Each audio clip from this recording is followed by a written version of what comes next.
back again. This is part number 3 on social contagion.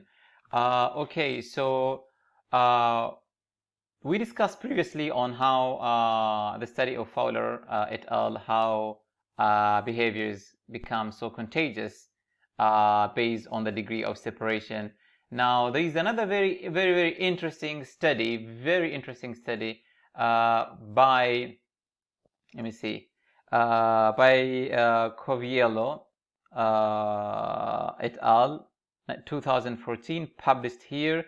I highly recommend you to go and check out this article. So what the authors did in this study, they studied millions of Facebook users. What they did is like by studying Facebook users, they wanted to know whether if rainfall directly, if somebody posted on his or her Facebook page about rainfall, whether that very post would influence the emotional content of users' status who never experience like rainfall. What are the effects, or this E here? What are the effects of so what are the effects of the status messages of friends in other cities who are not experiencing rainfall? For example, if you are from a Dakhliya region and you experience rain over there, and if you go online, post on Twitter or Instagram that, hey guys, see the wadis over here, it rains, to what extent that very message would influence the posts and the status of your friends in Muscat and other areas that do not have rain. Now, this study indicates, no, actually, these feelings, expressions on social media would also impact people from other parts. So, every one person affected directly. Rainfall alters, so you are an ego, your own alters, their emotions would also be impacted. One or two other people. And the friends of your friends as well would start expressing the feelings that you have experienced. So basically, online social networks may magnify the intensity of global emotion synchrony. So basically what this study says, that social media platforms or computer-mediated communication channels can act as a way of spreading emotions. Okay, so go again, check the study. It's very interesting. Go and check it out. Okay, and then we have, so what they did actually, now the emotion state that you experience if your village has rain, or if your village rains right now, you will come up with some feelings and expression, maybe joy or energetic, etc. That emotions will be transferred and will be contagious by other people who even never experienced rain. So because people express same emotions without their awareness. Do you remember now when we say that people unconscious states are similar? So now when you transfer that, when you post a message, you would increase or decrease emotions of others as well. Now we know that 20 years of research, mood like depression, happiness could be transferred through networks. That now this is based on many studies. Okay, yes, then we go to next. Okay. Now there is another very interesting study, and I highly encourage you to go and check it out. It is one of the studies that also sparked, research ethics in research community. So go and check Kramer et al. 2014 study.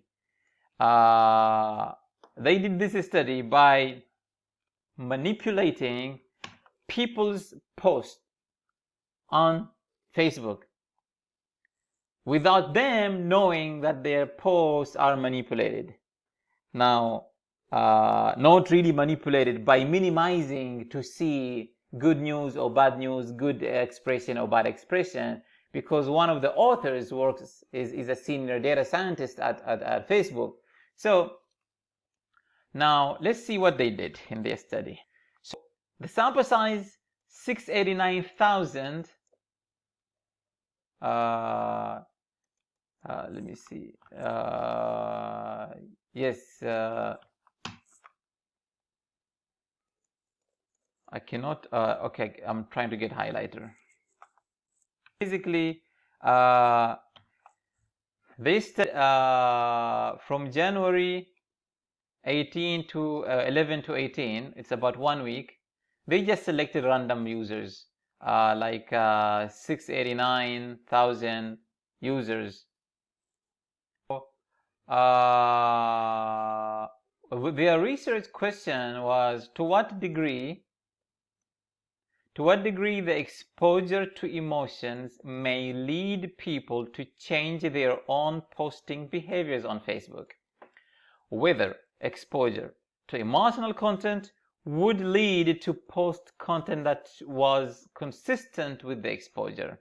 Now, what they did basically, among these 689,000 users, randomly selected Facebook users, sometimes when you use Facebook, the people that you follow, if they post anything, you get their feeds. If, for example, your friends posted a message says, hey, I have graduated, it's a good news, right? It is a positive expression. Now, if now your friend post that message, and if he also retweet, or not retweet, if he also comments or likes or interacts with other people, second degree separation, you might also see that.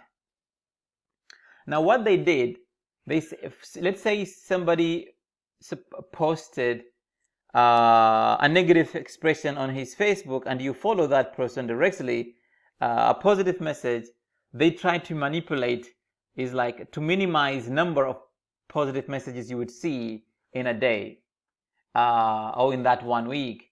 They had two groups, control group and treatment group.